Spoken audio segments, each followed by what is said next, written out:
Wednesday, Jen taught about. Are we working? Yeah, it's just. Oh, okay. So on Wednesday, you talked about social media. So today we're going to talk about a whole bunch of other ways to capture leads. Maybe I can go that way. What is going on?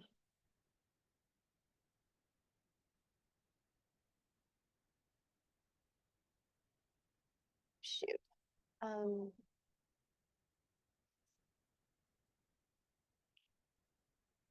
We're not in. Okay, hold.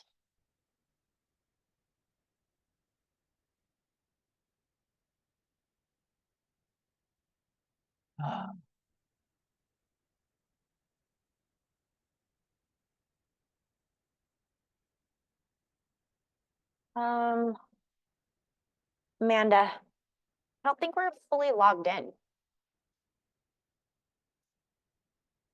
Oh, maybe I just have to do that. Okay. It's weird. It's not like in full Google slide mode. And I don't know. So, okay. I mean, I could log out and log into my account if I need to.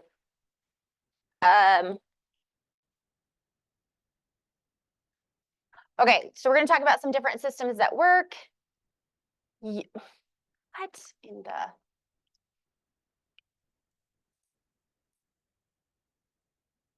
Okay, so we're going to talk about prospecting versus marketing. What's that?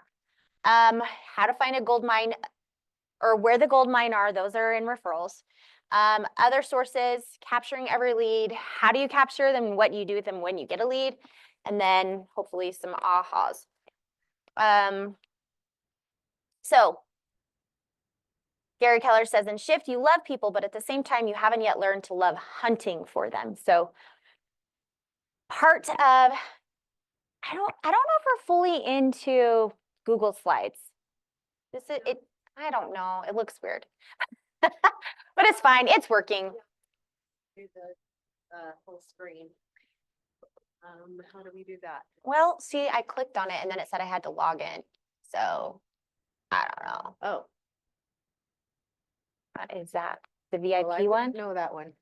I don't know that one either. Or is there a different one? I don't know. Usually that's the one we log into. Yeah. But I don't know that. So we'll just figure it out. It's fine. Okay. Okay, so looking for leads is a little bit like hunting. You know, we're going in for the kill in a positive way. Yeah. Sorry. Oh, you're fine. Did I just make you go back? That's fine. That's good. We'll go to systems that work. All right. So your number one job as a realtor is to find ways to get in the path of motivated buyers and sellers. So it truly is the number one job. When we get into real estate, a lot of times we think, oh, we get to sell pretty houses. We get to we think it's all about the house. No, real estate is a sales and marketing job. So the sooner you realize that, the sooner you start learning about what sales is, what marketing is, and how I can find more leads, the sooner you'll be rocking and rolling. Okay, so the two M's of lead generation, there's the message and method wave. Let me pull that up, actually. This is what I was looking for, the book.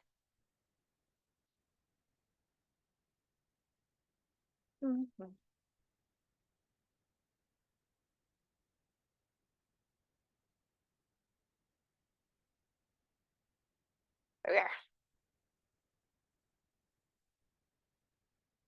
Okay. So what this means, hold on. I have to find my notes. I'm a little scattered. I kind of forgot I was supposed to teach Ignite today. Full disclosure. And the cleaner showed up at my house at 8:15 when they were supposed to show up at 2:30. So I was running around like oh crap, not prepared today. So I got to pull this up. And of course, it's way far in. So you're gonna match your market, you're gonna make an offer, look for your target audience, look at market conditions, and what are some things that we can directly find clients, and what are some ways that we can indirectly find clients.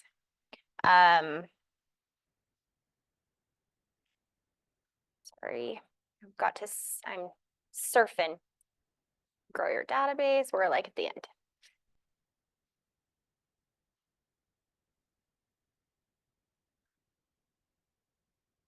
Ah, Legion.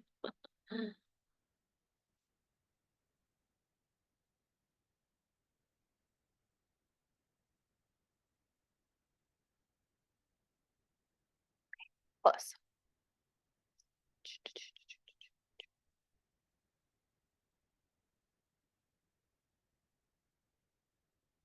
All right, I want to make sure I'm telling you this right. All right, here we go.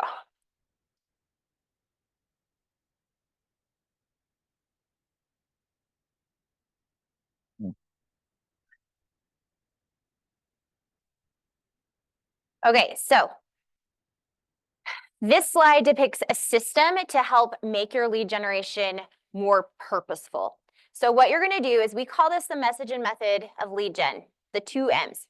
So the message must, one, so the messages that you're putting out must, one, match the market, and it must make some kind of offer for an immediate response, like a call to action. There must be some kind of call to action. So you want to match the market by tailoring the intended message to the sentiments and market conditions for a specific target group. So one thing that's really helpful, if you haven't thought about this, and maybe this is more advanced, I don't know, but I do think part of the process as you learning and training how to be an agent is also figuring out what your brand is and who your target market is going to be. Who is your ideal client? Maybe do an exercise like, who do I want to specifically work with? And that will help you create, in whatever marketing that you're doing, help you create specific messages for that specific client. So if you're going to work, you only want to work with first-time home buyers, well, then your messaging is going to be different, right, than if you are working with a luxury buyer or a move-up buyer. There's different messaging that needs to go out. A move-up buyer, the questions that they have are, oh, what's the process of selling my house and finding a house? Like, am I going to be homeless during this process? Like, what does that look like? How can we make sure I am not homeless, you know? Like, and how does that all timing and work out? So that would be part of the messaging that you need to talk to with that particular client, right? So it needs to match the market conditions. Yes? That's probably a really good, like, as far as like a strategic move, because you get 2 transactions, right? Oh, yeah. I love move-up buyers. Like, who really wants to work with a first-time home buyer? Well, first-time home buyers are special too, and someday they will be a move-up buyer. So no lead is, to me, is not worthy of my attention. But I don't know. There's something, you know, it does take a certain person who likes to work with the first-time homebuyer. There's more education that's required. Maybe a little bit of like upfront, like, no, I'm like, we have to do a lot of front loading with them, right? Because they've never been through the process. But actually, every time I go through any real estate transaction, even if somebody's bought and sold, I don't know, 3 or 4 houses in their life, every time it's been at least 5 to 10 years since the last time they bought a house or sold a house. So therefore, it is like starting all over because you don't remember, you know, they don't remember. They might think they do, but when we do, you know, I don't even know. 300-400 transactions over the course of my career, and somebody's only done 2 or 3, that's like, you know, just selling their own properties, like, there's a lot to learn. Okay, so, but yes, I do love move-up buyers. At Christmas time, I had 2 that, you know, between the 2 of them, it was a smaller, like, they were first-time home buyers originally, and they were cute little houses in Saratoga Springs and the cottages. I think one sold, they both sold for $465, the same floor plan. And then we helped him move up to another house. So between the 2, I think I had like, I think it was like around $30,000 commission for combined, you know, so that was great. It was a good Christmas. Okay. And then you also need to have a call to action. So you need to be direct in that. Like if you're on social media, like, and you're pitching something like, DM me to see the house, DM me for more information or whatever, you've got to have something in there to call people to action.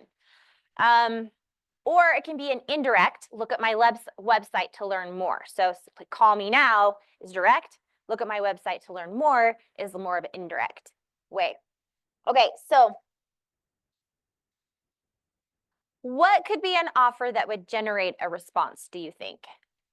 What would make your phone ring or generate immediate responses to a text or a social media post? Like you can think of, I don't know, if you're searching on social media or Instagram, scrolling through, or on TikTok or whatever platform you like to be on, when you see posts, like what is something that you would like call on? Okay. Interest rate, something, buy that. Mm-hmm. I would definitely, when I'm shopping, the discounts for sure. Like when I'm looking at, like they pop up for clothes or cosmetics or whatever, and I'm like, oh, there's a 25% off sale. Like what else can I, I'm gonna go buy that dress that I've been eyeing for a month, right? With real estate, what would make you pick up the phone to call? Maybe it is that I'm just now starting. I see this house and I'm like, oh, that's really cute. I want to see that house. So this awesome house just came on the market. If you're looking for a home in the neighborhood, call me right away. Call me right away. I still feel like sounds like it's not like call me right away or someday or whatever. It kind of feel to me, right? It's like text me. I don't know. A lot of people on social media are doing like those one-word things, like text, I don't know, house for more information on the house. And then they have it. There is a program, I forget what it's called, ManyChat or MoneyChat or something like that, where you can sign up. And if you do like these keywords, then it will automatically DM people like the link. Yeah, information. Yeah, so that's a good way to like, I see that a lot where people are asking for those one-word call to actions and have them comment in the section, and then they immediately get the information. Interest rates are the lowest ever. If you're considering buying now or thinking about refinancing, I can put you in touch with lenders who can work with you. Who's looking to buy right now?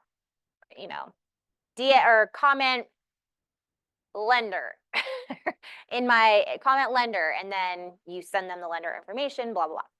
Do you know about the prices of homes in your neighborhood or any area of town? I've got just the report for you. Call, text, or visit my website to sign up. These are just some ideas that they're popping through. Okay. So the method of this whole idea is first you have to have the message, it has to align, and you have to have an offer with a call to action. The method behind it is there's two primary methods of getting your message out to your target market. So that's prospecting or marketing. And those are two separate things, which we're going to cover more. I think you actually did cover this at the beginning of lead gen segment of this whole like section of lead gen, because there's like so many different classes on lead gen, but we'll talk about it a little bit more. So when you're on the hunt for leads, you'll find lots of opportunities. Let's say you're at a coffee shop, or I don't know, maybe you're at, I don't know, you could be anywhere. You could be Costco. I have a friend in real estate. She finds people at Costco every time she goes to Costco. I'm like, you just walk up to people and talk to them in Costco? Like, I don't do that. I'm like, tunnel vision, got to get my stuff. But she's there to socialize. So,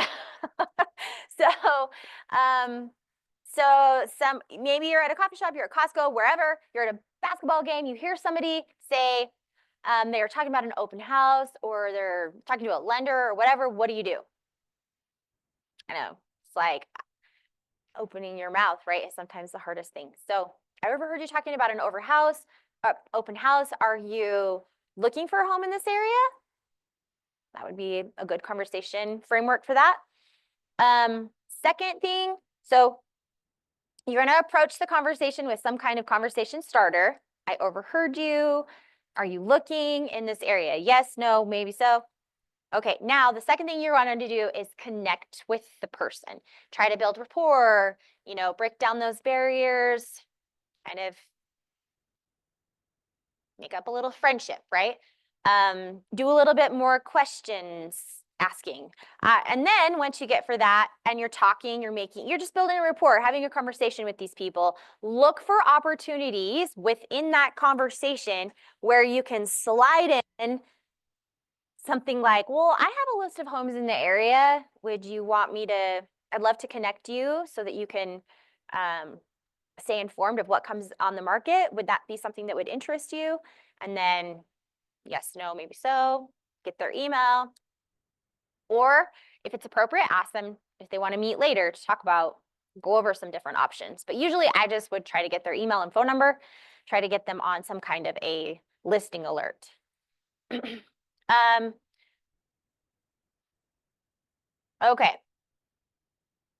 Let's go to the next slide. Does that make sense? All right. So they're everywhere.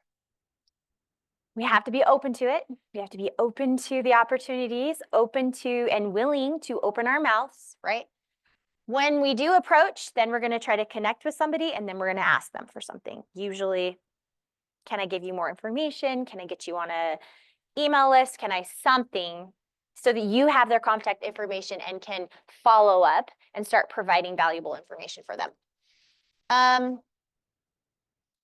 This lead generation is a contact sport, but there's not a lot of rules. It means making contact with people through prospecting and marketing. So hopefully you guys have learned a bunch of different ways through lead gen, how to do that. But this gives you a timeline of the likelihood of somebody moving. So with that, okay, so I've had lots of first-time home buyers who this right here is saying the average time for somebody to move is 7 to 10 years. I have seen that actually speed up over the last, I don't know, I've been in real estate full-time since 2016. So like that's 9 years. Over the last 9 years, I've helped for sure. Sometimes people buy at least 2 times in the last 9 years, maybe even 3 with some repeat customers of mine. So side note, whatever customers you have or that you gain or that you help buy a home at some point, remember they are a customer for life. Well, they might not remember that, but you have to remember that. So what can you do to keep in contact through them for all those years so that when they are ready to sell and buy, you're top of mind and you're going to be that person that they're going to go back to over and over and over. Don't think of this as transactional, that it's a one and done. Think this can be a friendship, relationship, business relation, whatever you want it to be for life. As long as you are on the offense, like always. We can't be on the defense. We have to be on the offense. And you know what is sad? I actually missed an opportunity. So we're going to talk about some of the things that you can do, and one of them is an event. But I was at an event. I do an event every year right before Christmas, and I get a lot of business from that every year. And this one client of mine said, hey, we're thinking about building this next year. When can we have a conversation to sit down and talk about the build process? And they've been kind of telling me this for a couple of years. And so I didn't really think that they were like I didn't think they needed to buy one like at Christmas. So I said, oh yeah, let's sit down after Christmas and we'll go through the whole process of how to connect, just the whole process of building a house, because they wanted to build a custom house. Well, in that time, from literally like the last week of November to January, they found a lot, bought it, and hired a general contractor to build them a house. And didn't involve me because I said, let's wait until after Christmas. And I should have, and I'm a seasoned agent. You'd think I would have caught this, but I didn't, because I actually was really busy at Christmas. I was like, oh my gosh, I don't know how I can meet one more time, but I should have just found a way to slide them into my calendar and have that sit down. And I should have asked some questions. Well, how soon are you looking to buy a lot? What is your time frame here? Instead of just assuming that they were not quite ready, but they were just thinking about it. I should have asked more questions, and I didn't. So anyway, this kind of gives you a perspective. 7 to 10 years is the average time, but I think people are moving faster than that, especially in those what my point I was trying to make is that first time home buyers, if they're buying a condo or a townhome, they start having kids and they're like, oh my gosh, we need more room, right? They could be in that house 2 years, 3 years. I've seen 2 to 3 years, and boom, we're finding them a house with a yard so that their little babies can run around, you know? Not every situation, but I see it a lot. Yeah. With the missed opportunity. Uh-huh. So I had somebody contact me and they want to buy the next little while here by this year. But they weren't. So I sent them to a lender to get pre-qualified because they're first time home buyers that don't really know the process. They don't know what they're going to qualify for, but also there's like some debt stuff they want to get rid of before they actually run credit. Uh-huh. Uh-huh. Would you recommend having them into the office, sit down, kind of game plan before they get pre-approved, or wait until they?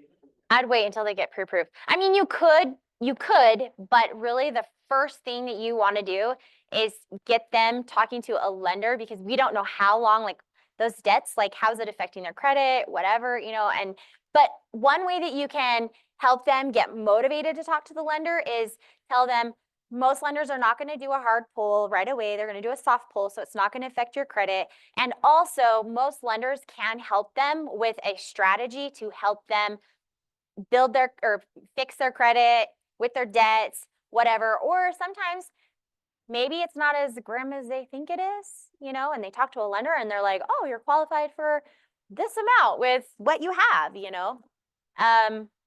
So at least helping them, like, hey, lenders are really good, or find a lender who is good about, like, some people are like, I don't know about my credit, da, da, da. Okay, well, if you're worried about that, I really suggest that you do talk to a lender so that you can game plan with them. So you come up with a plan, whether it's in the next 6 months or 1 year, whatever it is. And then we can sit down once we know your timeline according to your loan eligibility, then sit down. Otherwise, I mean, that's hard because I am all about the relationship and I do want to start building that relationship. Because like once they start meeting with you, they get locked in. You know, they don't want to really go date other agents. They really don't. Like, you know, if they feel comfortable with you, they're going to go with you. So the sooner you can start building. So if you feel, hey, maybe it would be a good idea for me to meet with them first, maybe so. You know, I would just kind of go on what you fill it out with that person, maybe. Maybe get agreement signed before they go, maybe talk to. Everybody works differently. I'm not antsy on the agreements because I figure if they want to work with me, they want to work with me. And if I start connecting them with the right people, they want to work with you. You know, and it's also in the follow-up. It's my opinion. Okay, so in session 5, you guys learned about this prospecting versus marketing. So this is just here to remind you of the 2 methods for lead generating, prospecting and marketing. So remember that your business should be prospecting based and marketing enhanced. And why do you think that it should be that instead of marketing first, prospecting second? Why should we have it this way, flipped, prospecting first, marketing second? What do we think?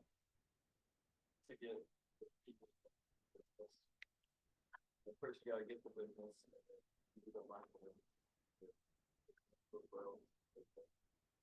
Yeah, I mean, I've seen with some marketing too, where sometimes it just goes out into the wind and people call off of that, you know? So I mean, I think that's one way. I think really it's because prospecting is free. And so anybody in your database that you already know, your database is your business. So the more people you can have in your database. And so when people say your sphere is like your gold mine, we are not lying about that. Like I could pull up my spreadsheet and show you out of all of the deals that I do, how many of them come from my network of people that I already know. It's like 75%.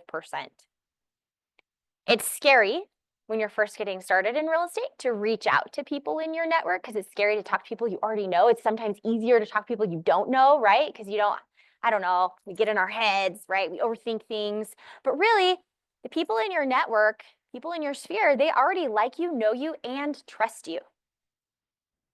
So this prospecting idea is, okay, putting everybody that you know into that database and making those calls or texts or however you're going to contact them, it's free. Marketing costs money. Well, there's free ways. I mean, Instagram's free. But not everybody's on Instagram, right? Marketing costs money, and it's also a wait and see type thing. So we did a marketing campaign several years ago, not that many years ago. Like there's actually still, okay, well, I'll get there. So we did a bus campaign. So I had like 4 or 6 buses, like UTA buses that had a big like, and I would say that's different than marketing. That's advertising. So advertising and marketing like are even different, right? So I had a whole bus ad on the side of a bus, and every time I was driving around Provo or whatever, like you could see my face on a bus. Or if you're up in Sandy, there was like the short buses that would go up the west, go east-west side, and of Sandy to South Jordan, and we have some buses there. It was real, that was like just throwing money to the wind almost, because there was no way to track how that was performing. Granted, I would have people text me, call me all the time, like, hey, I just saw your bus. And I'd be like, oh, awesome. Yeah, you know, like, but I'm like, I don't know if it's actually performing. So that was like one of those things that we decided after doing it for a year. And actually the bus campaign is a great idea. One of like 2 people I know specifically, one in real estate and one in lending, like Marilee Gilchrist and Joel Carson is an agent. He has tons of buses, and so does Marilee. And I know they get a lot of business on them because like actually when we were doing ours, we were just getting started in it. Marilee had been doing it for like 10 years. Joel had just kind of gotten started in the buses, and I know he increased his buses, like he doubled and tripled his buses. Because it was just more ways like for people, his name, face, you know, just to get out there. But for us, we decided, okay, that's costing us like $2,000 a month, like, or actually it was $1,500, I think, somewhere around there. But could I put that $1,500 to something else where I could actually see like the results from that and be able to track? And so that's what we decided to do. We took that money and put it somewhere else in a different marketing strategy. But funny thing is, okay, we stopped paying for those buses. Let's see, when did we do those buses? I think we started the campaign in 2020, 2021 is when they were going. And we were at a family party the other day, and one of Ben's siblings like took a picture of a bus like the week of that family party and was like, hey, look, we saw your buses. And we're like, what? Like, we thought they like, we didn't know they were running anymore, but I guess they're not going to cover them unless somebody else. So we have free advertising out there. We don't know how many buses, but there are still some buses with our face on. And a funny thing, I used to be a teacher too. So I taught at Brighton High School, and several students, past students of mine who are now like mid-20s, pushing 30, messaged me like, hey, I saw your bus. Hey, I saw your bus. Hey, Mrs. Nielsen, I saw your bus. And I'm like, oh, awesome. You want to buy a house? You know, I didn't say that, but you know, I'm like, oh, cool. You know, like, but it was just a way for them to like us to reconnect. I haven't taught school since 2016. So, you know, that's what, that's what, oh my gosh. I just did the math. Okay. It's been a while. Okay. Prospecting builds a business that will thrive in down markets. I feel like prospecting is a way for you to be on the offensive, and marketing is like being on the a little bit on the defensive. Like you are being offensive in that you're putting stuff out there, but you kind of have to sit back and wait for them to call you. Whereas when you're putting yourself in that prospecting position and in the offensive, then you can track them. You can, yeah. The last 2 sessions were about open houses and social media. They say prospecting helps support awareness, and lead generation around your open houses. Social media can be a prospecting tool as well as a tool for marketing. So it can be both. So, okay. So some ideas for prospecting, things that you can do. Phone or face-to-face. You can call for sell by owners. So basically listings without agency. So you can call for sell by owners. You can call expired listings. You can call, you can do circle prospecting. So there's several different platforms that you can buy or have a membership to. One is called RedX, and RedX has you can pay for REO, so that's like foreclosures, FSBOs and expireds, and you can pay for geo. So it's like they track everything, like all the different places where people are posting this, and they put it into one thing, and they try to like pull the owner's information and their phone numbers and stuff. Somehow they can do that. I don't know. They put it all into like one system. It costs, I don't know, probably costs around $200 a month for access to that. And with geo leads, that's the circle prospecting idea. So sometimes, well, not sometimes, you can put an address in, and then you can say, I want all of the homeowner, you can put in different parameters. So like, you could say all homeowners who've owned a home at least 2 years, because most people who bought a home within 2 years, like one, tax reasons, they probably shouldn't sell unless it's like an emergency or they're moving out of like 100 miles away, right? I think it's within 30 or 150, I don't know, where it doesn't have tax implications if you move less than 2 years.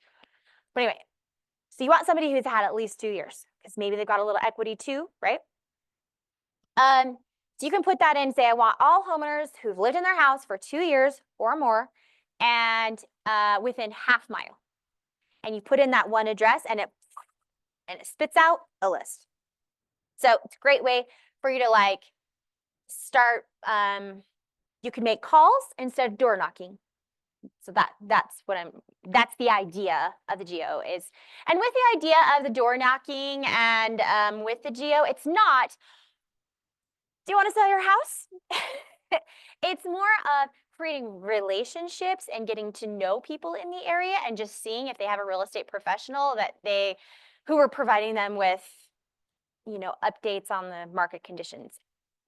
You can you want to like slide in as not like, hey, I'm calling to see if you want to sell your house. No, it's more of, hey, what I like to do in this idea is put in an address if you have a listing and you're going to have an open house. You put in that address, you pull up everybody's information around and start making calls. Hey, we have an open house coming up this weekend. Do you know anybody who's looking to buy in your neighborhood instead of door knocking? Okay, I just like to do that because I don't want to go door knocking, especially in January. But not saying I won't, okay? I'm not above it. But that's another way. But some people are like, don't ever get me on the phone. I'd rather go door knock, you know? Everybody has their thing. So that's just another way. So circle prospecting is kind of like farming, neighborhoods, apartment complexes, recent solds. If you do, and we will talk about farming a little bit more, if you do get into farming, it's got to be consistent. I have an agent friend who, her first year, she didn't get one deal for like 6 months, six or 7 months, something like that. It was kind of a while. I mean, it's normal. That's normal. Okay. Especially when you're trying to build. Remember, like read good to great. You've got to get your fly system, like you got to get it going, right? And then once you get it going, then things will, right, go. But so what she did is she picked a neighborhood, and then she also picked like a townhome community. It was a small one, like right across. Okay, let me give you, you're familiar with Eagle Mountain. So in Eagle Mountain, she was doing a part of, oh, now I'm gonna blank on the neighborhood, but there's so many different neighborhoods in that they're specific. They even have little signs, you know, at the road entrances of what the name of that neighborhood is. She was doing part of Silver Lake, not the whole Silver Lake, because that's ginormous, but part of Silver Lake, and then this little townhome community right across. She consistently marketed to them month after month after month, just little things like she'd take like a little, I don't know. I remember she used to be a baker and she worked at Ridley's.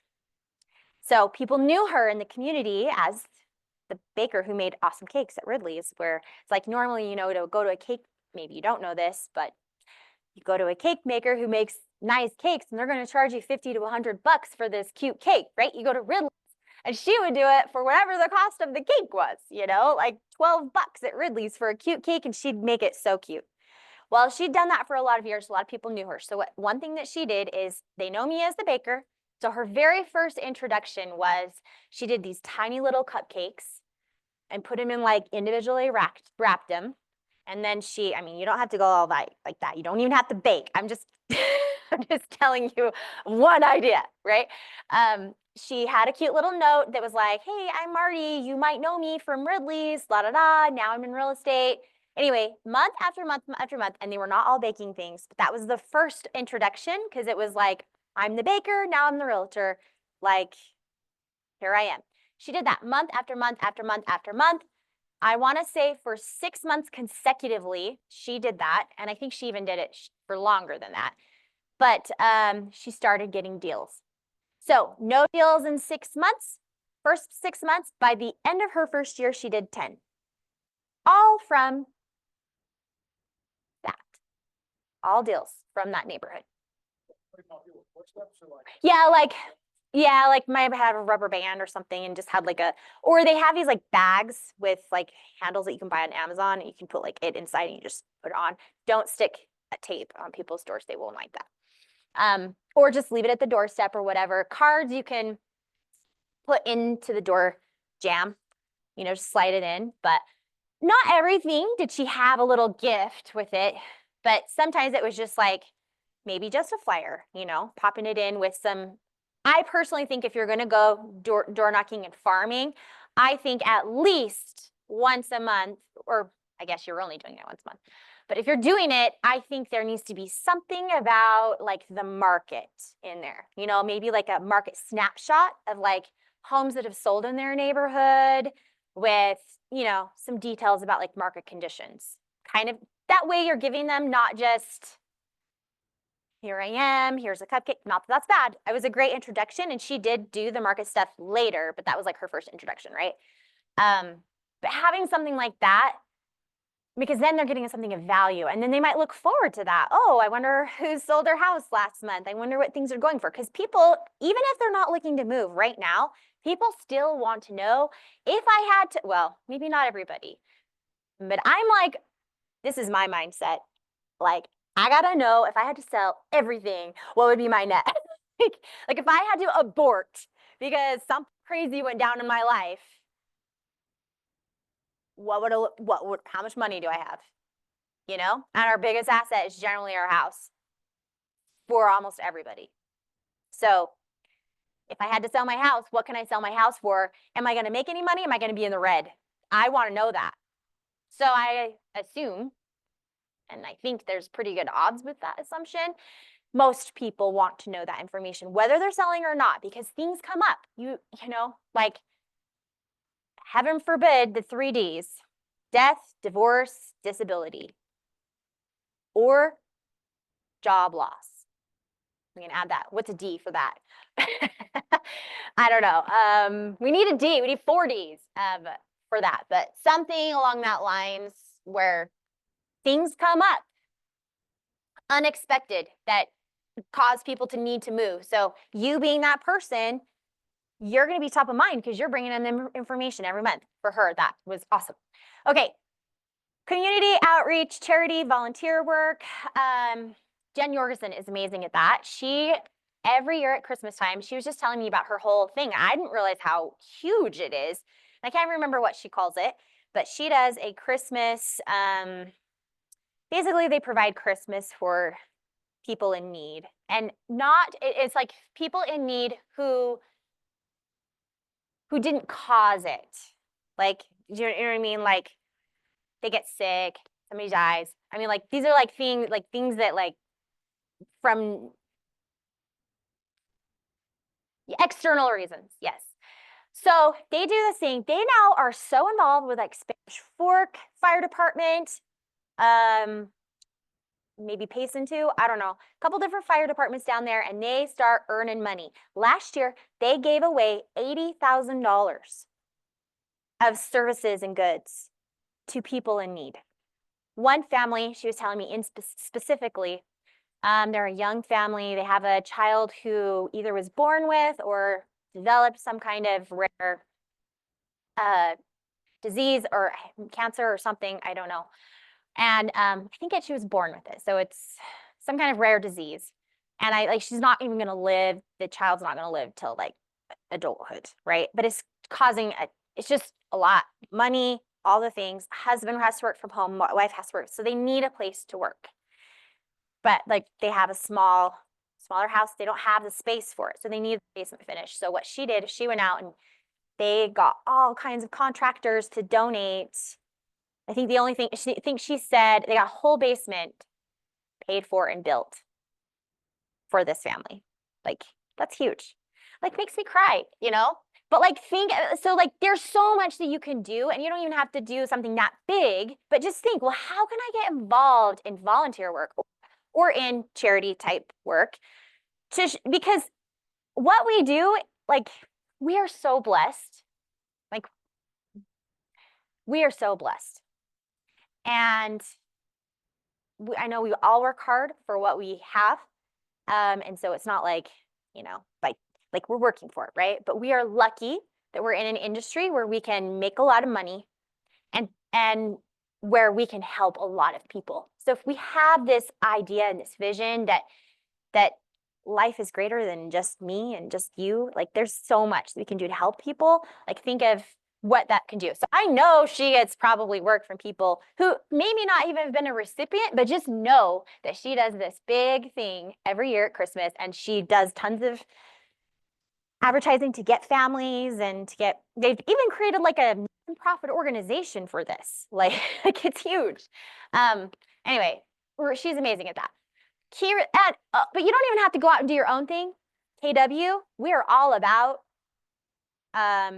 philanthropy, like going out in the communities and helping people. And we have Red Day coming up. Ooh, can't remember which day it is. Actually, my notes. It's May. Did I write it down? May. Oh shoot. Did I not write it down? It's May, somewhere, first week of May. May 8th, 9th, somewhere around there. 5th, 6th, 7th, 8th, 9th, somewhere on those days. Okay, it's coming up. So we're gonna have we do a huge we have a service project that day that everybody can get involved in, and it's a great way for you to, you know, put that out in like, hey, we're over here doing that. Like, I think we're making care kits for Dahlia's Hope, which is for women and children who have been victims of sex trafficking. And then we're doing, I think, a blood drive, and we're doing, I don't know what else. We're doing a few things on that day. So everybody comes, we get involved, and we serve. And so last year we collected food and we donated to the food banks, and we went down and helped at the food bank. The year before, I can't remember, but we do something cool, big every year. And then around Christmas time, we also, or Thanksgiving, we used to do like, I think Red Sign Team does it now, but they do, they feed like over 2,000 families at Thanksgiving. So they donate and collect all this money, and we go down, there's some programs, and so we go to these schools that are like Title I schools, and we fill like a IKEA bag with everything you need for Thanksgiving dinner, and then we put all that together, and then the families just start driving in, and we just like, it's powerful. Okay, key relationships, building some relationships with different corporations, builders, banks, third-party companies, investors. So looking for ways to do outreach within businesses outside of real estate, making those connections, networking, teaching and speaking opportunities. I don't know what Mills means. Door-to-door canvassing, networking events, booths and kiosks at different fairs or I don't know, different event, what do you call them? Like farmers markets and different things. And then walk-ins just here. Okay. Yes. Is there anything that's been especially lucrative for you as far as networking? We've had some builder relationships, and then I did the biggest thing that I've done networking wise, well, I've gone to different like networking events with, like yesterday I was at one called Real Producers, and so we had a bunch of agents there, but that was more like networking with agents and vendors, not necessarily for like leads kind of thing. But for leads, the biggest thing I did is I have a master's degree from University of Utah in Masters of Real Estate Development. And so when I was in that program, I just graduated last May. When I was in that program, I was networking a ton with just everybody who's in like real estate. Like real estate is like what, 25% of our, it's like makes up a quarter of our economy or something, and I had no idea. I thought like residential real estate was like, that was my vision. And I went into the program, was like so narrow. Like, oh, I just buy and sell houses. No, it's huge. It's huge. Like, think about it. So I got to network with commercial brokers, builders, developers, architects, people who were in the lending, underwriting, and I've gotten deals from that, from people who I met in that space. Now, I mean, obviously that's kind of like a unicorn thing. Not everybody's going to go and do that program, but that was one way that I still go to some of those mixers where I meet up with alumni, to do that. I'll tell another idea for that networking thing. One of Adam and Lindsay Lau are agents in our office, and they do a monthly free date night teaching social dance, teaching ballroom. So Adam was a BYU ballroom dancer, and so they create a date night at the high school in Eagle Mountain, one of the charter schools, and they offer it free in the community, and they get like 20 couples at least every time, people from the community who are just looking to go learn some steps, do something together as a couple. And it's been a great way for them to network and get to know more people in the community because they live out there too. And so that's something that they've done. I thought was a really good idea, to help them network and get to know more people. And another thing that I've done is I've gotten involved in the, what is it called? With the city. Yes, thank you. The Chamber of Commerce. So you can sign up to be a part of the Chamber of Commerce, and you can go do that. Another networking event I did too, I forgot about this one, was with the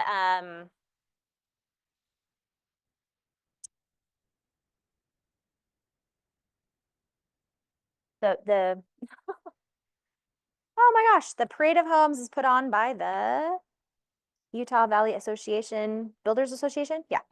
So they also have some networking events you can go to as well, where you get to know like a lot of different people and anyway, it's a great way to network and get to know people in that space. Showing up to, I also go to okay, this is funny. I didn't think I did that many networking, but now all these things are coming to me. Another thing I go to is every time there's an economic summit that either the Board of Realtors puts on or University of Utah puts on or somewhere, I go. Oh, I forgot another one. Here's another one. I have one of my professors at the U is also a realtor and a developer. So he has this thing called Taco Bout Real Estate. Oh, have you? I wonder if we met. That's funny. So Josh was one of my professors. And then funnily enough, Patrick, who is his partner, is my husband's cousin. And so so that was funny. We like showed up and we're like, Patrick, like what? Okay. Anyway, so that was fun.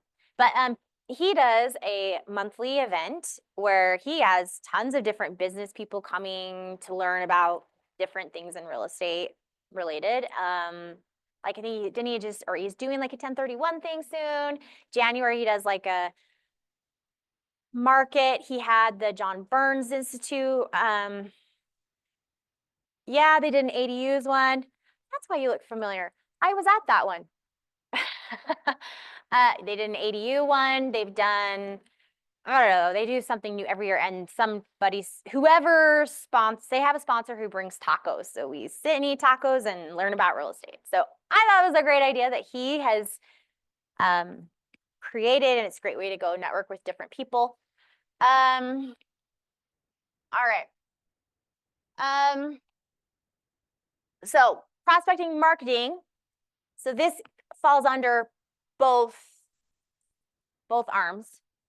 Farming, events, open houses, seminars, contests, client appreciation events, networking opportunities with your sphere, past clients, allied resources, agents, and then purchase leads, I guess. Yeah. Something like Zillow or. I'm guessing. Yeah, there's some other ones where I forget. There's a bunch of different referral networks that you can be a part of. Some are even like free that there's no upfront cost, right? There's no, like Zillow, you have to pay on like a monthly thousands of dollars to get their leads. Realtor.com, same way. There are some other ones where you can pay at closing. So you just owe them a referral fee, like a 25% referral fee out of every deal. So that would be those. Okay.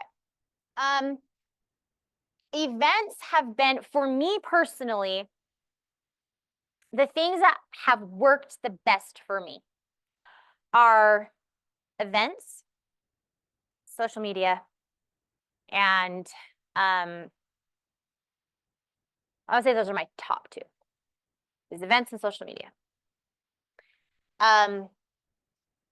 I did not start doing events until I came to KW, funnily enough. And everybody's doing events. And I was like, I didn't really understand like how impactful that was for people, but we do one every June. It's the Keller Splash. And that date for that is, I did write that down, June 17th. It'll be $6 a person, so a wristband, and that includes everything but food. So they get parking, tube, and entrance. So there's like 3,500 people that we invite between all the agents, and it's only KW people there. So it's from 4 to 9. It is worth the money. So like even if you're like, I mean, I know like it adds up, but if you say, okay, who do I know? Like who's my top 50? Just 50 people. What would that be? That would be like $300, right? Yeah, I think so, because 100 would be 600. $300. Like that's the one thing you can do. Invite people out to the splash event. They love you. They are so happy that, that you invited them. It's a free thing. We don't talk about real estate, but it's just a service, like me giving, right? From the heart. And we do another event at Halloween. We call it Kellerween, and that's at the pumpkin patch. And they come and they get to take a pumpkin. And now that's a little bit more, crazily enough, Kellerween, where it's just a pumpkin patch. I mean, they have some little activities, whatever. And you get to take a pumpkin home, is more money than Splash, where you're getting into the whole water park. Like $6, that's cheap, So and people know the value of Splash too, right? Splash Summit, like I don't even know how much it is now. $30 probably to get in, more? Anybody gone? I went like years ago, but it's pricey then. It was pricey then, right? Yeah, I know. My kids are all kind of older now, so the only time I go is on Keller night now. Because, well, my poor baby. So I have a 10-year-old and then I have 3 young adults. My young adults, we had the annual pass because, you know, it was like 3 kids. We got to go somewhere. Baby, what do you want to do? She gets plenty. We don't have to worry about her. But anyway, $6 is a killer deal. So I do invite families to that event usually. So for me, I kind of go all out and I invite like, I buy like 300 because I look at that as like a really affordable event because the events that I put on myself cost way more than that, right? So last year I did 300 and so that way families can come and I'm just whoever wants to come. Some people are like, can I get 12? Sure, you know, sure. As long as you tell them that I'm the one who gave it to you. And they're so appreciative. They love it. Families just, and we don't really talk about real estate really, but every event I've had people come and they're say, oh, I want to talk to you after I'm thinking about selling my house, or, hey, I want to la, la, la, you know, I've gotten so many leads and deals specifically from those events. The one that I do at Christmas is like a movie night. So if you're going to do a movie night and ever you're like, I want to get to that point where you want to like put on your own movie night. So Susie, Clyde, and I actually went in on it together last year and we rented a 500 seat theater and we filled it. And it was very cool. And for that event, we started off first with date night. And it was wicked for us in the fall. The year before I did Hunger Games. And really that's when I started doing these is 2 years ago. I started doing Hunger Games. I'd been doing the Splash all along because it was something that Keller offered. They're paying all the upfront costs. I just have to pay my $6 a band, right? Yeah, so anyway, we filled it. And from that, I want to say my whole January, February has been busy because of people who came to that event. It's just a top of mind thing, you know, we're just offering a fun way for people to relax and have fun, and it's sponsored by me and they remember me. And not everybody's going to come to you though. It's okay. Like there's this one lady who she gives me a shout out on the Eagle Mountain Citizens Facebook group every time a realtor is asked, and that's often. And there's always like thousands of comments, you know, it's ridiculous. And every time she gives me a shout out, and she sold her house a few months ago and didn't call me. And I'm like, that was weird. But keep shouting out because I get other deals. That's okay. I was like, what happened there? Probably a friend or a family member or something. I don't know. Okay, so with our client referrals, remember, when you're going in, remember, if you can get it in your head that this is not transactional, that this is relationship building with every transaction that you do, then this will start paying off for you eventually. Always provide value. For me, I can't do anything, even when people are like, can I get a discount and instead of a 3%, can we do 2.5? Or I never really go below. I don't really go much below 2.5 anymore. But when I first got started, I would, because I wanted the business and I was using that as a marketing tool, right? Like I had a bunch of friends in my neighborhood when I first got started in real estate, were all kind of at the point where they were ready to go build their dream houses. They'd sat in their house through the whole crash of 2006, 7, 8, 9, where all their values were tanked. They were all underwater, and now they've, waited 10 years, and now we've got lots of equity. Now let's go build our dream houses. And I did a bunch of 1% listings. I mean, I did it, but part of the reason I did it is because there were other agents in my neighborhood as well. And I wanted signs in the neighborhood. So how many signs can I get in that neighborhood where people will drive up the street who know me in my neighborhood? Then people started noticing. It was like, oh, Courtney's in real estate. Oh, Desi listed her house. Oh, so-and-so listed her house. Oh, all my friends were listing their houses with me. And then that also gave me some street cred. Because if so-and-so and so-and-so and so-and-so and so are using Courtney, then that must be good, right? Granted, I was giving them a killer deal. But even when I was discounting at that point, which I don't do anymore as much, I still have this innate, I have to just go above and beyond. Like if I'm doing it for 1%, I'm still going to give you a 3% service because that is just how I am built. So if you can also get into that mind frame to whatever you do is just do your best, like go in it wanting to serve your clients in the best possible way, because when you do, it will start paying back and you'll get referrals, but you got to ask for them too. So a way to reward referrals.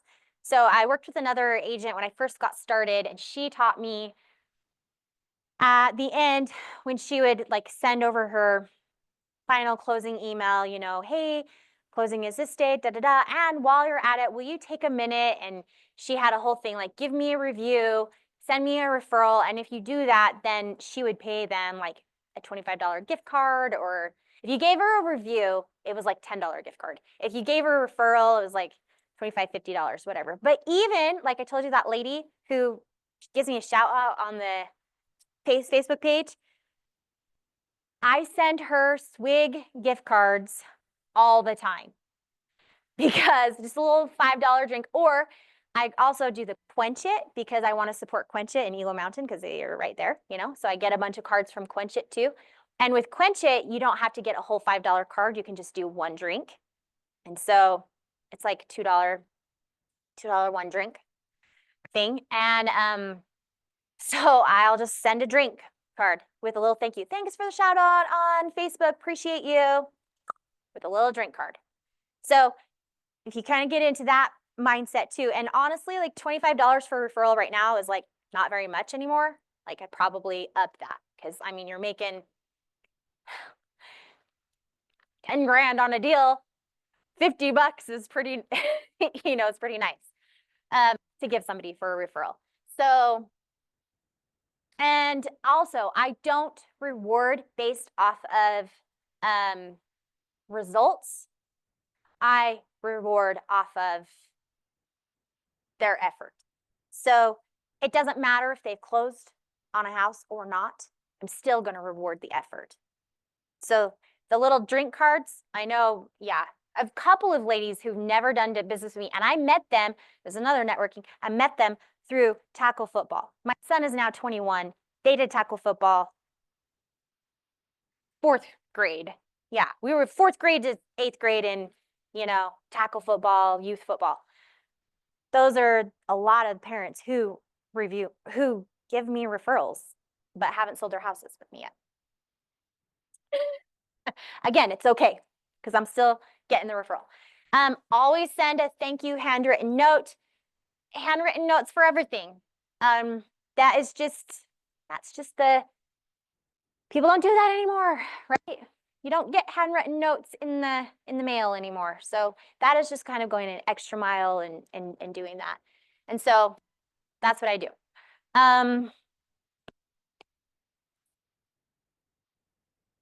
Agent to agent referrals, we do have an agent network, and you can go on command, and there are some people who make a business out of it, who create relationships in every market. And so then when referrals come, they get the business from these different people. So they only do business. Their only business is from referrals from other agents outside of our market. So you can do that. And there's like a whole method to that where you you're kind of like pitching yourself, at first, but then creating these relationships, also networking it. If you go to a family reunion or mega camp or any other KW thing outside of our market center, that's a time to network with agents too, get to know people and share your info. So the great way to do it is right on command. It's in this connect portion. So you can go anywhere in the United States. Also, if you know people who were moving out of state and who are going to need an agent, so you talk to your client or whoever, you're like, hey, well, do you have an agent out where I don't know, Boston or wherever you're moving. I know some agents out there do you need a referral? And oftentimes they do, you know, they want it because they don't want to have to go search for an agent. That sucks to have to, in a new place, have to search for somebody. So even your own friends and family, and gosh, they're going to pay you 25% of that deal. Like that's amazing. Like last year, I have a friend, we have some friends who live in Arizona, and I have an agent friend there. And honestly, like I had done some deals with these people before. And so not the agent, I had done some deals with the clients before. They'd bought some investment properties here. And I honestly was not even looking for a referral I just wanted them to be taken care of. And they asked me, who do you know? And I was like, well, I got the perfect agent for you. He wasn't even a KW agent. He's just a friend of mine that I've known since I grew up with him. And he's like an amazing person, agent, all the things. And I gave him his info. And that friend of mine called me back right before Christmas. He's like, hey, we just closed on, he's like, first, thank you so much for sending us so-and-so. And he's like, and also, I want to make sure that you're taken care of. And so like right before Christmas, I got a bonus of like, I don't know, what was it, Ben? 4,000-ish from that deal. My husband just showed up in back. So like $4,000 right before Christmas. That was awesome. Like I wasn't expecting it. I didn't even ask for it, but because we're friends, he's like, no, like let's hurry and sign the agreement so I can get this taken care of like today. He's also the broker of that. So normally I would with the client reach out, and I also interview a few people. I reach out in this network, call a few agents, talk to them. Oh, tell me about your business, da da da. Like how many deals do you do? I want to find out their personality and how they do business and where they work, and la la. And then we'll create a referral agreement right then. So a lot of them will want like 30%. Some won't pay more than 30% is what I meant. Yeah.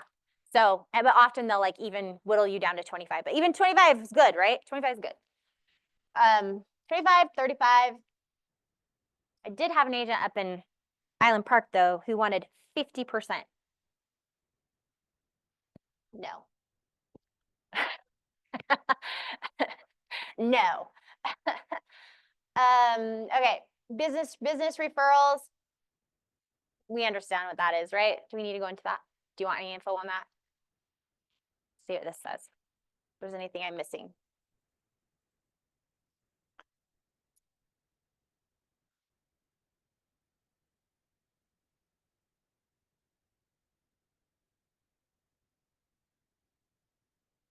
We're trying to connect with bigger companies that have like relocation teams. Mm-hmm.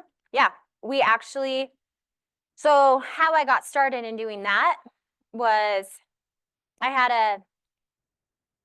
I sold a house in Eagle Mountain. Then one of the neighbors like saw me selling this house and liked what I did. So she reached out to me. Then it turns out her husband was with the railroad and they had to use an agent within their office's referral network. So I had to go through the whole process to get approved to be a part of the referral network, which is a national referral network. And I think there's like 3 big ones. Anyway, I was a part of that for a while. And so I yeah, so then you can hook up with big companies as part of that referral network and be one of the preferred agents in that network. So I know like a lot of the big companies around here, like I know up at the point of the mountain where they have all the tech stuff, a lot of them have their in-house referral networks, but they're not technically, they're in-house, but they are the national group. So if you can get into that referral network, then that they offer some kind of incentives with that. Like it's kind of sucky, honestly. The referral fee that you have to pay is steep. And you're paying that to the company. And I don't know where that goes, how that works out with the businesses, but I don't know. Anyway,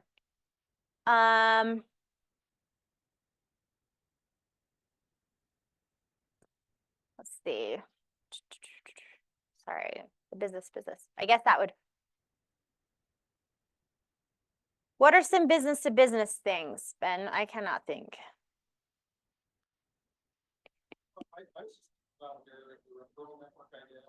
I mean, basically that's your business to business, and every one of those agents are business owners. And I can't think of a better way to spend your time reaching out to other people. You know, they don't know you, you don't know them. It's a great opportunity to just reach out and say, hey. Well, the cool thing about the referral network, it actually tells you how many deals they did the previous year. Oh yeah, that's true. And so you can pinpoint specific influence. And say, oh, look, they're doing 25, 50 deals a year. I can trust them. Yeah. And then just reach out to them, like, Mm-hmm. reach out to them and say, hey, listen, I really respect what you're doing. It looks like you're working really hard. Do you mind if I send all my referrals to you? And in turn, because people who are doing 25, 50 deals, they've already learned the law of reciprocity. And so they're going to return that favor to you. And so, yeah, it's a great thing to just reach out to people, give them a little shout out. Looks like they're growing their company. Mm-hmm. And then in turn, they're going to keep you. And it'll always come to us. It's true. Like right before Christmas, bonus. Okay, yeah. And other things are like building relationships with other types of business, like salons. I don't know, the place where I go and get my nails. They know I'm a realtor, but I haven't really done much to like promote myself there. But I do see a couple realtor cards in there. I feel it. I don't know that that's how you're going to get business, is dropping a card off. I feel like you have to create the relationship and then create some kind of opportunity where you can connect with people within their sphere. You know, so maybe it's a giveaway that you sponsor or something for them and their clients where you can cross promote on your socials and, you know, do something. I don't know. I'm just thinking outside the box here. Okay. So geographic farming.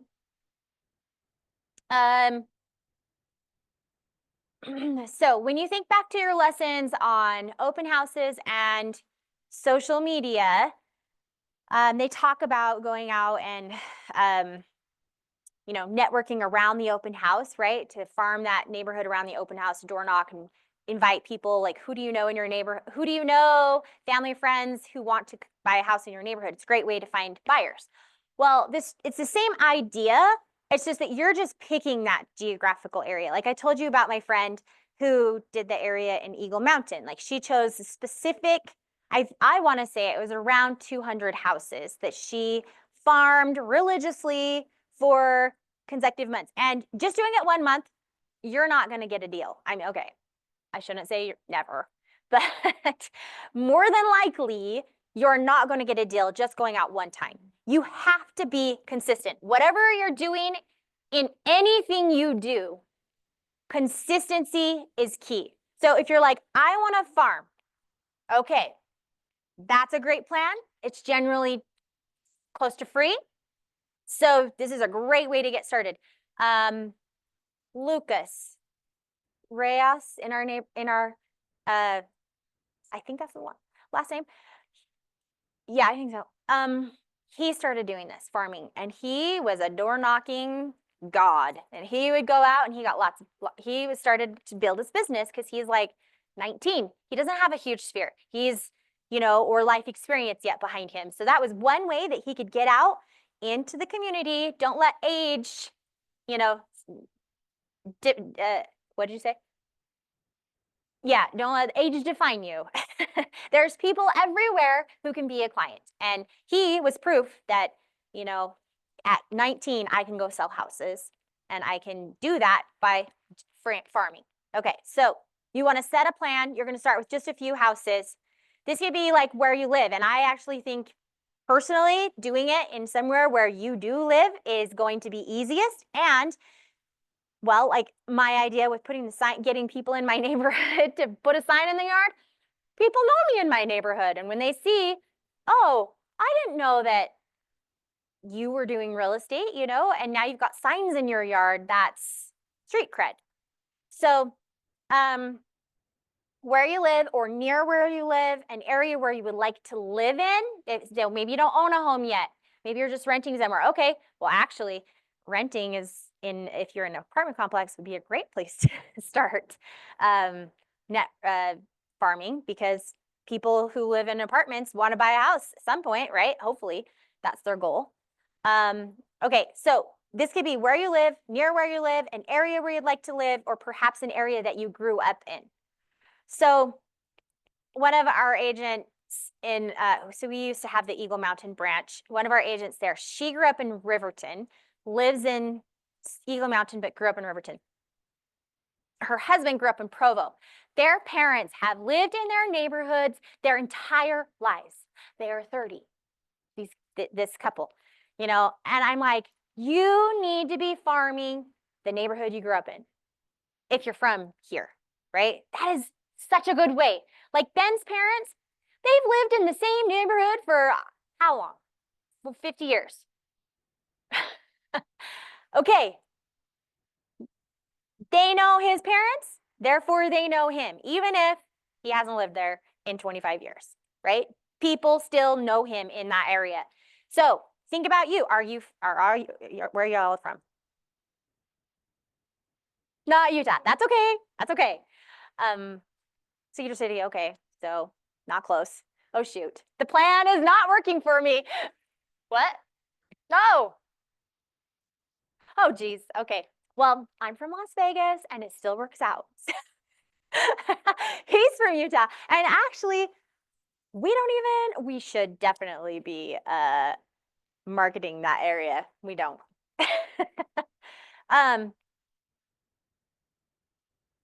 Right, right, right.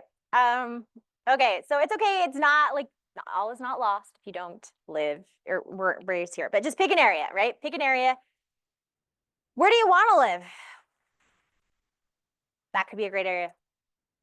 Proximity, size, and cost. What kind of homes do you want to be? If you want to be a luxury agent, well, you got to start, you know, doing that. If you want to just be like move ups, okay, one area that we farm that has been a gold mine for us. So Ben was a new construction agent and he worked in Saratoga Springs and he sold like 200 houses in this neighborhood.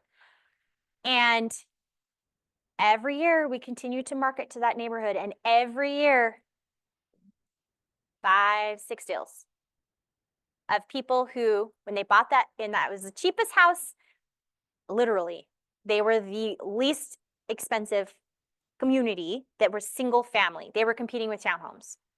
Like at the time, D.R. Horton was building Legacy Farms, so that was like their main competition of the townhomes. They were similar pricing.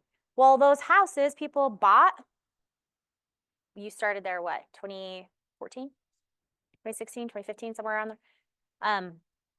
Those houses in that time period, they were selling, you're selling for like 250,000. Now they're all worth 500,000. So people had tons of equity. I was talking about those 2 deals in Christmas. It was a move up deal, that neighborhood. We listed them, helped them buy another one. And their mortgage payments were pretty similar because they had so much equity. So that, when you can get into these areas where like they're really affordable homes and then you're helping them move up to that next level, is like such a great niche if you want to do something like that. Okay. So first thing door knocking is key. You've got to get to know the neighborhood. You have to visit the neighborhood and neighbors and introduce yourself as a resourceful agent. Don't be pushy. You're coming from a place of service, offering something of value. In the meantime, hoping that you're going to find some low-hanging fruit, right? But we're coming from this from a place of giving. Let's see, some questions you can ask. Did you know homes in our neighborhood are selling in less than 30 days? That home over on Mayberry just sold for $350. That means that values are going up. General information on the area, new construction, future construction, changes, building codes, permits. Set up a discount with a local vendor for a neighborhood tree trimming, dryer vent, or chimney cleaning. Individuals pay for their own service and you get everyone's contact information to coordinate with the vendor. Set up a neighborhood food drive where you go around and pick everything up for delivery. So the This other couple I know, they did a donations pile pickup thing. So they went around to their whole neighborhood that they are farming, and they said, okay, on April 16th, we're going to do a spring cleaning day. So anything that you want to be donated to DI, put it out on your front porch at this day at this time. And so we went around and we helped them. We had our trailer. We have a trailer, but if you had a truck or even just stuff in or rent a U-Haul for the day, you know, like you can rent a U-Haul for what? $20 probably.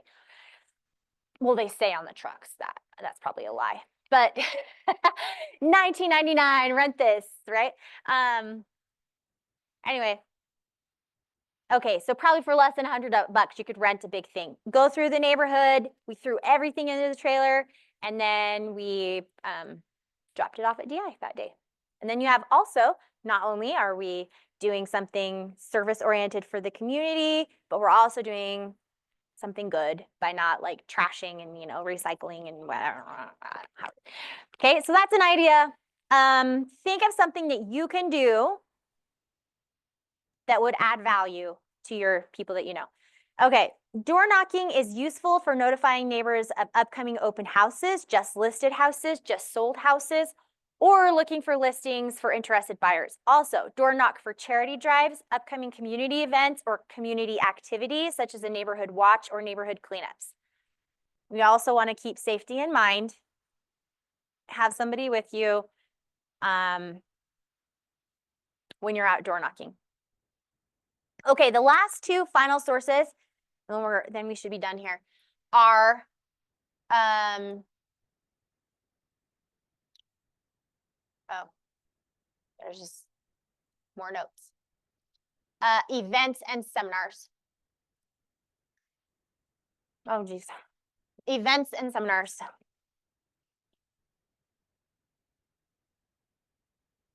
Well, we lost it. We don't need the slide. It just says events and seminars. Okay, so events and seminars. Okay,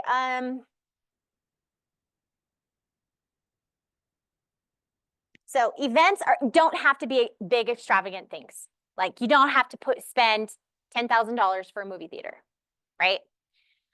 The Splash and the Kellerween, I think, are great things. They do cost a little bit of money, but you don't have to pay all the upfront costs of that, and it's just the cost of bands and entrances. But there's other things that you can do that, like Lindsay and Adam, their little event that they do every month is the ballroom dance, right? That's an event that they're creating for the community to come and learn.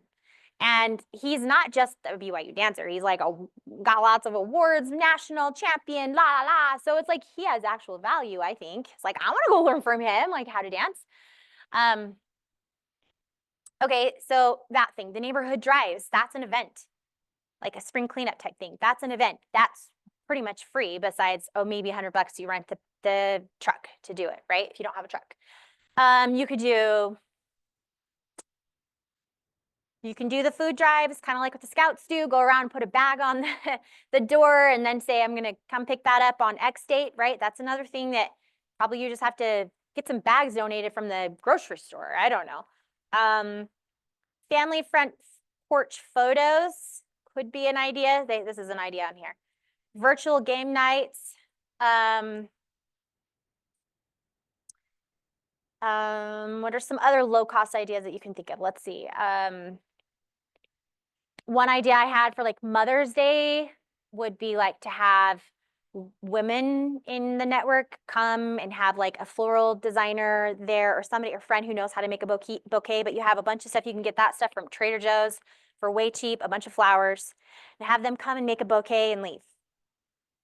Father's Day is a great fun thing where we've always thought it would be fun to like, we haven't done this, but it's an idea, where you can go out and invite all the men to go down to the golf course and hit balls for an hour or whatever, you know, or from a time frame from 2 to 5, we're going to be at the driving range. Come on down and hit balls.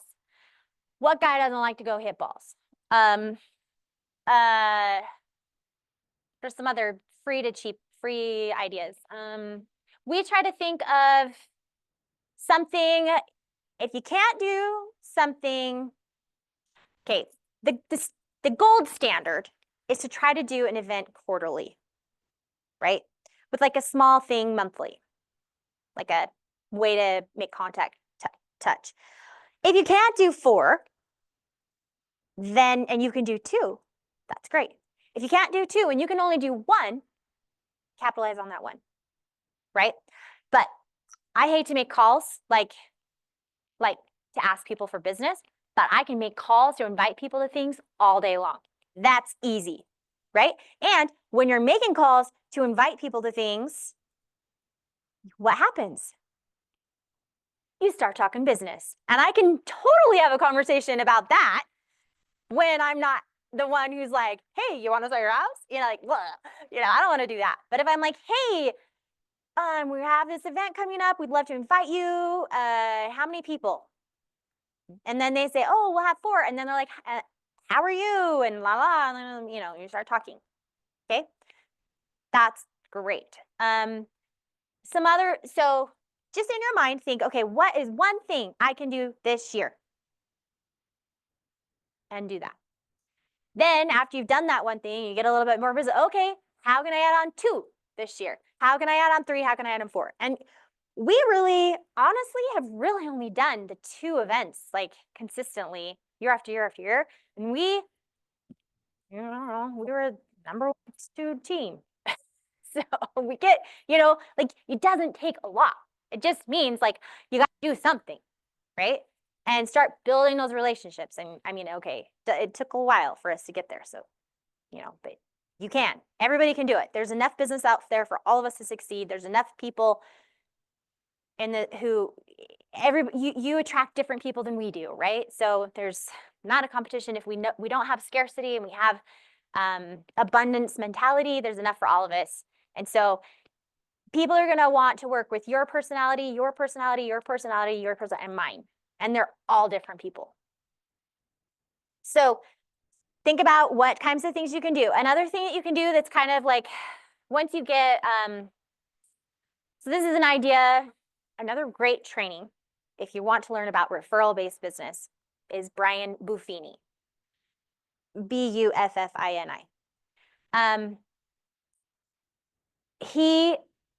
He has a program. I don't even know how much it is anymore, but when we did it, it was like, what, $3.99? Something like that. Might be $5 now. I don't know. He teaches you about referral-based business. And actually, that friend in Arizona I was telling you about, the agent who called me up randomly, right? I called him because he was a broker. I called him when I was first getting started into real estate. Well, when I was really getting started into real estate in 2016, I called him. I was like, Tyler, how do I make a good business? I see that you have a good business. You have a broker, you have lots of agents, blah, blah, blah. Like, how do I do this? And he's like, if I can tell you one thing, it is learn how to do referral-based business because you'll never go hungry. And he is 100% right. So he told me about the Brian Buffini program. I went and did it. And I was not affiliated with the KW at the time. I didn't have good training where I was originally. When I came here, my business grew exponentially because I had great training. Like, you guys are already 10 steps ahead because you've chose a good brokerage where you can learn and grow and have great examples of lots of people around you who are succeeding, and then also learning about investing. And, you know, like, what do I do when I start making money? Well, we want to look at long term, right? And I love that that's what we teach here at our brokerage. But Brian Buffini, one of the things that he talks about is pop buys. So you'll hear that term, a pop buy. And what that means is monthly to your past clients, and you kind of have like this rotation system. Past clients, he goes through and he has you look at your sphere and he has you rank it to your top 100. And with every lead, and we learn this in our brokerage too, and some of the things, but you learn to rank each lead in A, B, C, D, right? And A is somebody who's one of our friends called it a sneezer. So when you're out at lunch or with friends or family and somebody talks about real estate, they just like sneeze your name, you know, like they shout your name everywhere they go. Oh, Courtney does real estate. Oh, Ben does real estate, you know, and like, we didn't ask them to do that, but that's like somebody in your sphere who will just naturally build you up and refer you over and over and over again, right? So that'd be your A. So he talks about basically once a month rotating through, so at least once a quarter, you're dropping by someone in your sphere, top 100 clients, and dropping them by some kind of item of value or something just to say hi. I mean, like a little flyer, I don't know, cupcake, cookie. That's not an item of value, but it's something that they consume and will like, right? What?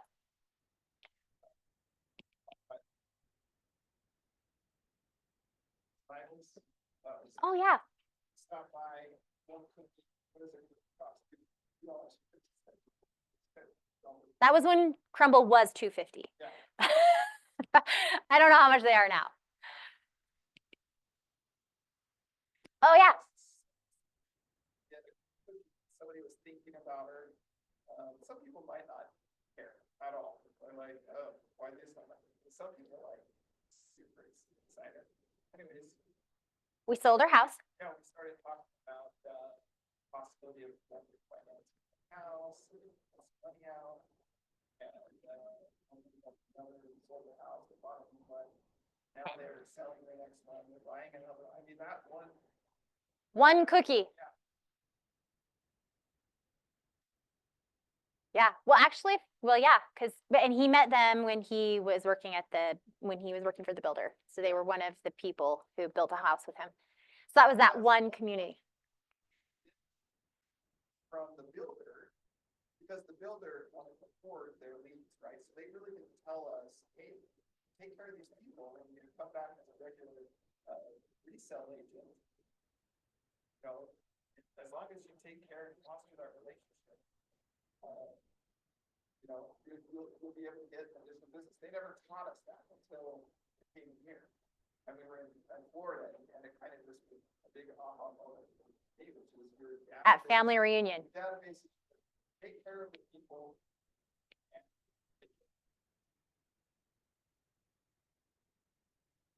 That one. Which was funny because I told Ben, I was like, we got to get some cookies. And I think we went and bought a ton of cookies. And he was like, his heart was not into that exercise because he still at this point had not seen the value. He didn't understand because he hadn't had that light bulb come on yet. And I was like, we need to go back to, I'm like, and you're the one who has to do it because you sold them the house in the first place. You know, it's like, this is your job. You got to take them a cookie. I know. It was like 200 cookies for all the houses. He was supposed to go in one afternoon and deliver 200 cookies, which is funny. Yeah. Anyways, 20 doors open. So yeah, we did waste a lot of cookies that day. We did. We ate as much crumble cookie as we could. I think we did 100 cookies because I don't remember there being that many left over, but there was a lot of cookies. But also Ben wasn't just dropping them at the house and like, hey, here you go, blah. He was actually having conversations with people too. And that's how that like, oh, we've been thinking about refinancing your house. And then he's like, oh, well, let me. Yeah.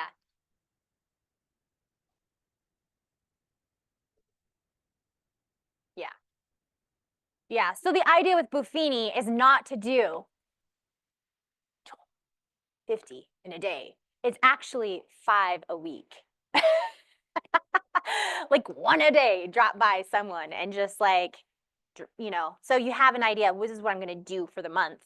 I can drop by and visit somebody one time a month. And that doesn't even have to be a pop-by. It could be, honestly, you guys, for me, sometimes it's just going through my phone and I just text someone, hey, how are you? Say, okay, but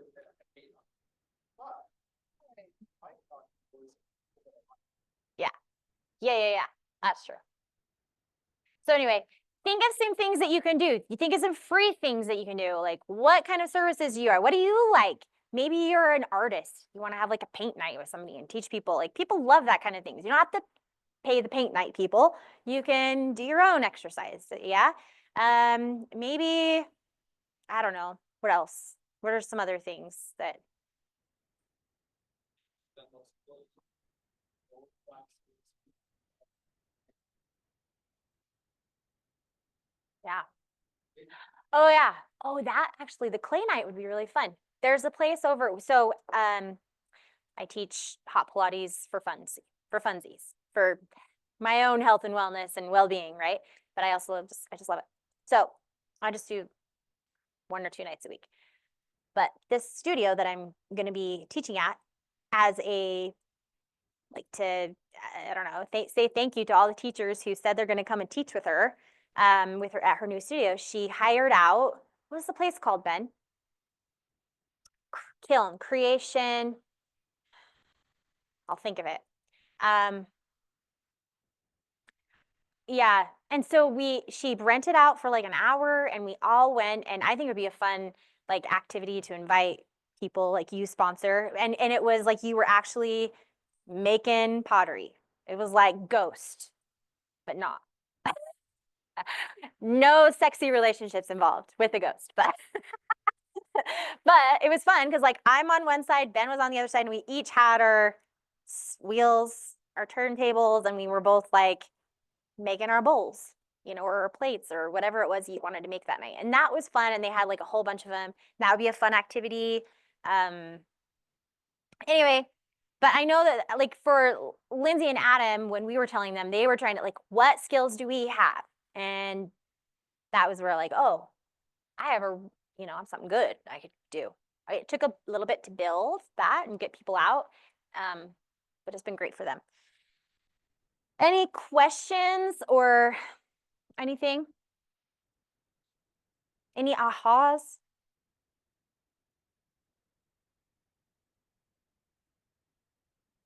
I just like the adding value. Mhm. Yeah. Yeah. Yeah. Thanks. I love that too. And it works. So, Yeah, like talking with the ladies, like giving shout outs everywhere. Like I feel like I don't love to promote myself, which probably could be a little bit of a struggle, but like I know people that will do that for me, and I think like finding those people. yeah.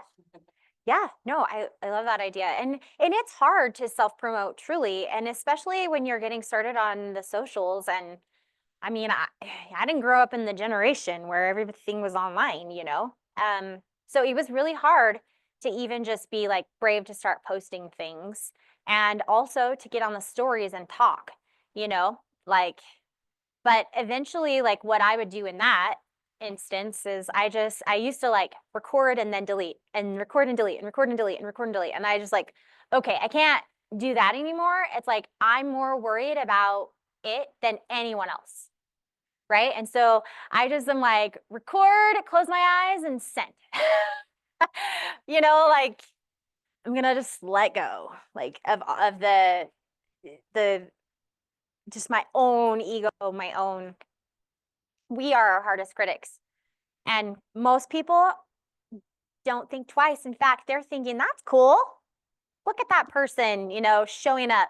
Like, and then they're wishing they were you. And you're like, wait, what? Like, I don't feel like I'm doing anything great. Right. Right.